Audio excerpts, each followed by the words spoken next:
ఓం శాంతి. ఈరోజు Murali date 4 March 2026. బాబా చెప్తున్నారు, మధురమైన పిల్లలు, మనుషులను మేల్కొల్పి వారికి దారి చూపించటం మీ వ్యాపారం. మీరు ఎంత దేహీ అభిమానులుగా అయి తండ్రి పరిచయం ఇస్తారో అంత కళ్యాణం జరుగుతుంది. ప్రశ్న: పేద పిల్లలు ఏ విశేషత ఆధారంపై ధనవంతుల కంటే ముందుకు వెళ్తారు? జవాబు: పేద పిల్లలకు దాన పుణ్యాలు చేయాలనే శ్రద్ధ చాలా ఉంటుంది. పేదవారు భక్తి కూడా చాలా పట్టుదలతో చేస్తారు. సాక్షాత్కారాలు కూడా పేదవారికే జరుగుతాయి. ధనవంతులకు వారి ధనం గురించిన నష ఉంటుంది. వారు పాపాలు చాలా ఎక్కువగా చేస్తారు. అందువలన ధనవంతుల కంటే పేద పిల్లలు చాలా ముందుకు వెళ్తారు. పాట: ఓం నమః శివాయ. ఓం శాంతి. మీరు మాతాపితలు, మేము మీ పిల్లలము. ఇది పరంపిత పరమాత్ముని మహిమ. ఇది చాలా స్పష్టమైన మహిమ. ఎందుకంటే వారు రచయిత. లౌకిక తల్లిదండ్రులు కూడా తమ పిల్లలకు రచయితలే. పారలౌకిక తండ్రిని కూడా రచయిత అని అంటారు. బంధువు, సహాయకుడు అని చాలా మహిమ చేస్తారు. లౌకిక తండ్రికి ఇంత మహిమ లేదు. పరంపిత పరమాత్ముని మహిమ భిన్నమైనది. పిల్లలు కూడా జ్ఞానసాగరుడు అని, నాలెడ్జ్ఫుల్ అని మహిమ చేస్తారు. వారి వద్ద జ్ఞానమంతా ఉంది. కానీ ఈ జ్ఞానము శారీర నిర్వహణ కొరకు చదివే చదువు కాదు. వారిని జ్ఞానసాగర్లు, నాలెడ్జ్ఫుల్ అని అంటారు. కనుక వారి వద్ద తప్పకుండా జ్ఞానం ఉంది. అయితే ఏ జ్ఞానము? ఈ సృష్టి చక్రం ఎలా తిరుగుతూ ఉందో ఆ జ్ఞానం ఉంది. అందువలన వారే జ్ఞానసాగర్లు, పతిత పావనులు. కృష్ణుణ్ణి ఎప్పుడు పతిత పావనుడు అని, జ్ఞానసాగరుడు అని అన్నారు. కృష్ణుణ్ణి మహిమ పూర్తిగా భిన్నమైనది. ఇరువురు భారతవాసులే. శివబాబాకు కూడా భారతదేశంలోనే మహిమ ఉంది. శివ జయంతి కూడా ఇక్కడే జరుపుతారు. కృష్ణ జయంతిని కూడా ఇక్కడే జరుపుతారు. గీతా జయంతిని కూడా ఆచరిస్తారు. ఈ 3 జయంతులు ముఖ్యమైనవి. ఇప్పుడు మొదటి జయంతి ఎవరిదనే ప్రశ్న ఉత్పన్నమవుతుంది. శివునిదా, కృష్ణునిదా? మనుషులు తండ్రిని పూర్తిగా మర్చిపోయారు. కృష్ణ జయంతిని చాలా ఆడంబరంగా, ప్రేమతో జరుపుకుంటారు. శివ జయంతిని గురించి అంతగా ఎవరికీ తెలియదు. మహిమ కూడా లేదు. శివుడు వచ్చి ఏం చేశారో, వారి జీవిత చరిత్ర ఏమిటో ఇతరులెవరికీ తెలియదు. కృష్ణుని గురించి చాలా విషయాలు రాశారు. గోపికలను ఎత్తుకొని పోయాడు, అది చేశాడు, ఇది చేశాడని రాసేశారు. కృష్ణుని చరిత్రను తెలిపే ఒక ప్రత్యేకమైన మ్యాగజైన్ కూడా వస్తుంది. శివుని చరిత్ర మొదలైనవి ఏవీ లేవు. కృష్ణ జయంతి ఎప్పుడు? గీతా జయంతి ఎప్పుడు? కృష్ణుడు పెద్దవాడైన పిదప కదా జ్ఞానాన్ని వినిపించేది. కృష్ణుని బాల్యంలో అతన్ని ఒక గంపలో ఉంచుకుని నది ఆవలి తీరానికి తీసుకెళ్ళినట్లు చూపిస్తారు. పెద్దవాడైన పిదప రథంపై ఉన్నట్లు స్వదర్శన చక్రం తిప్పుతాడని చూపిస్తారు. 16-17 సంవత్సరాల వయస్సు ఉంటుంది. మిగిలిన చిత్రాలన్నీ బాల్యునివే చూపించారు. అయితే గీత ఎప్పుడు వినిపించారు? అప్పుడే వినిపించి ఉండరు కదా. ఫలానా వారిని తీసుకుపోయారు, ఇలాంటి పని చేశాడు అని రాశారు. ఆ సమయంలో జ్ఞానం శోభించదు. వయసు మళ్ళిన తర్వాత జ్ఞానం వినిపిస్తారు. గీత కూడా కొంత సమయం తర్వాతనే వినిపించి ఉంటారు. ఇప్పుడు శివుడు ఏం చేశారో ఏమాత్రం తెలియదు. అజ్ఞాన నిద్రలో నిద్రిస్తున్నారు. తండ్రి అంటున్నారు, నా చరిత్ర గురించి ఎవరికీ తెలియదు. నేను వచ్చి ఏం చేశాను? నన్నే పతిత పావనుడు అని అంటారు. నేను వచ్చాను అంటే నా చేతిలో గీత కూడా ఉంది. నేను సాధారణ వృద్ధ అనుభవి శరీరంలో వస్తాను. శివ జయంతిని మీరు భారతదేశంలోనే జరుపుకుంటారు. కృష్ణ జయంతి, గీతా జయంతి, ఈ 3 జయంతులు ముఖ్యమైనవి. రాముని జయంతి ఆ తర్వాత జరుగుతుంది. ఈ సమయంలో ఏవైతే జరుగుతున్నాయో అవి తర్వాత పండుగలుగా జరుపుకుంటారు. సత్యత్రేతాయుగాలలో జయంతులు మొదలైనవేవి ఉండవు. సూర్యవంశం నుండి చంద్రవంశం వారు వారసత్వం తీసుకుంటారు. ఇతరులెవ్వరికీ మహిమ లేదు. కేవలం రాజుల పట్టాభిషేక ఉత్సవం జరుపుకుంటారు. ఈ రోజుల్లో అందరూ జన్మదినాన్ని జరుపుకుంటారు. ఇది సాధారణమైపోయింది. కృష్ణుడు జన్మించాడు.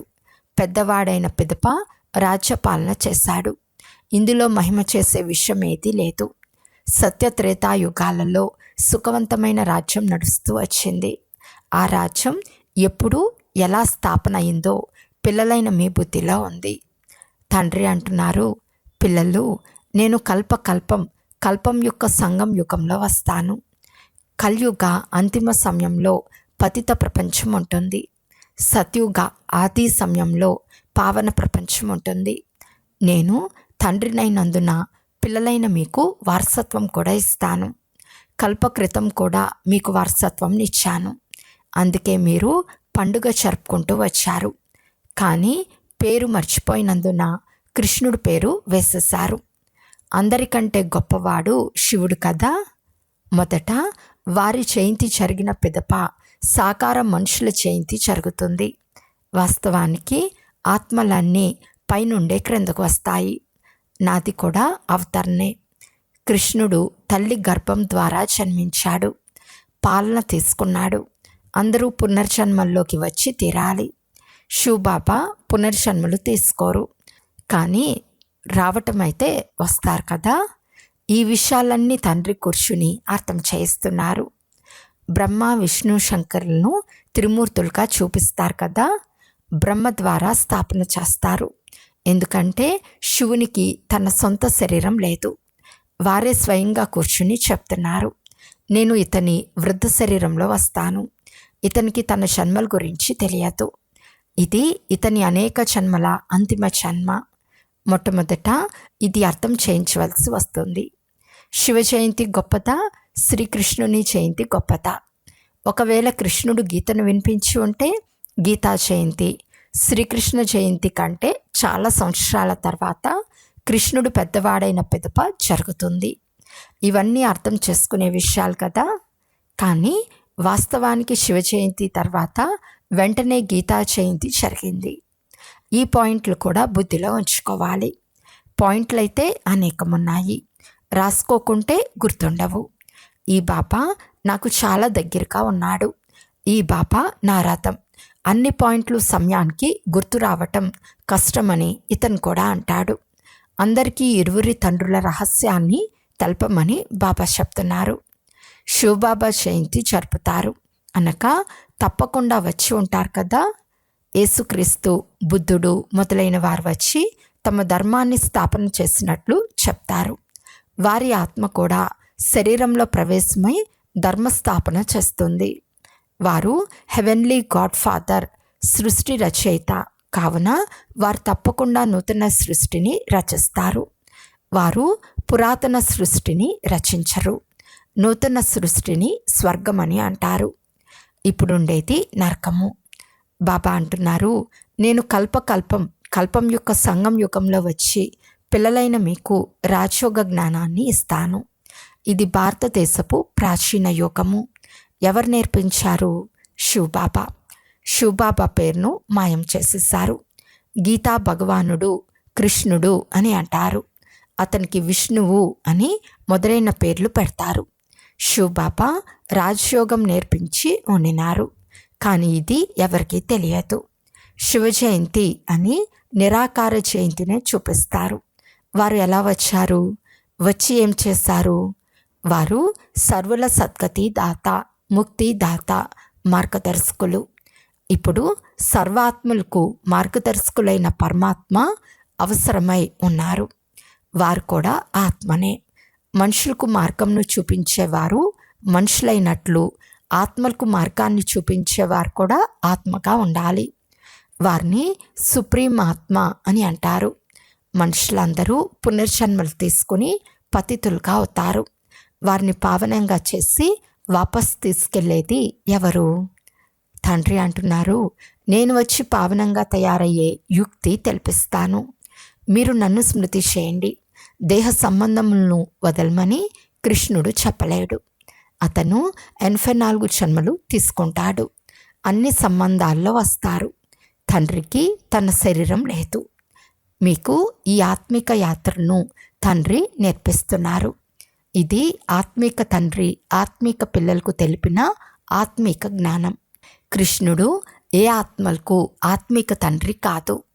వారు ఆత్మిక తండ్రి కాదు. సర్వాత్మలకు తండ్రిని నేనొక్కరినే. నేనే మార్గదర్శకుడిగా అవుతాను. ముక్తిదాత, మార్గదర్శకుడు, ఆనంద సాగరుడు, శాంతి సాగరుడు, సదా పవిత్రుడు, ఈ పేర్లతో నన్నే పిలుస్తారు. ఇప్పుడు ఆత్మలైన మీకు ఈ జ్ఞానంను ఇస్తున్నాను. తండ్రి అంటున్నారు, ఈ శరీరం ద్వారా మీకు జ్ఞానాన్ని ఇస్తున్నాను. మీరు కూడా ఈ శరీరం ద్వారా జ్ఞానాన్ని తీసుకుంటున్నారు. వారు గాడ్ ఫాదర్, వారి రూపాన్ని కూడా తెలిపించారు. ఆత్మ ఎలాగైతే బిందువో పరమాత్మ కూడా బిందువే. ఇది ప్రకృతి సహజం కదా. వాస్తవానికి పెద్ద ప్రాకృతికం ఇదే. ఇంత చిన్న నక్షత్రంలో 84 జన్మల పాత్ర ఇమిడి ఉంది. ఇది ప్రాకృతికం. డ్రామాలో తండ్రికి కూడా పాత్ర ఉంది. తండ్రి భక్తి మార్గంలో కూడా మీకు సేవ చేస్తారు. మీ ఆత్మలో 84 జన్మల అవినాశి పాత్ర ఉంది. దీనిని ప్రాకృతికము అని అంటారు. దీనిని ఎలా వర్ణించాలి? ఎంతో సూక్ష్మమైన ఆత్మ. ఈ మాటలు విని ఆశ్చర్యపడతారు. ఆత్మ నక్షత్రం వలె ఉంటుంది. ఖచ్చితంగా 84 జన్మలు అనుభవిస్తుంది. సుఖం కూడా యాక్యురేట్గా అనుభవిస్తుంది. ఇది ప్రాకృతికం. తండ్రి కూడా ఆత్మయే, కానీ వారు పరమాత్మ. వారిలో జ్ఞానం నిండి ఉంది. దానిని పిల్లలకు వినిపిస్తారు. ఇవి నూతన విషయాలు. కొత్తవారు విని వీరి జ్ఞానం ఏ శాస్త్రాలు మొదలైన వాటిలో లేదు అని అంటారు. అయినా కల్పకృతం ఎవరు విన్నారో, వారసత్వం తీసుకున్నారో వారే వృద్ధి చెందుతూ ఉంటారు. సమయం పడుతుంది. ప్రజలు అనేక మంది తయారవుతారు. అది సులభమైనది. రాజులు కావటంలో శ్రమ ఉంది. చాలా ధనాన్ని దానం చేయు మనుషులు రాజకుటుంబంలో జన్మిస్తారు. పేదలు కూడా వారి ధైర్యంను అనుసరించి ఏ దానం చేసినా వారు కూడా రాజులుగా అవుతారు. పూర్తి భక్తులుగా ఉండువారు దాన పుణ్యాలు కూడా చేస్తూ ఉంటారు. ధనవంతుల ద్వారా చాలా పాపాలు జరుగుతూ ఉంటాయి.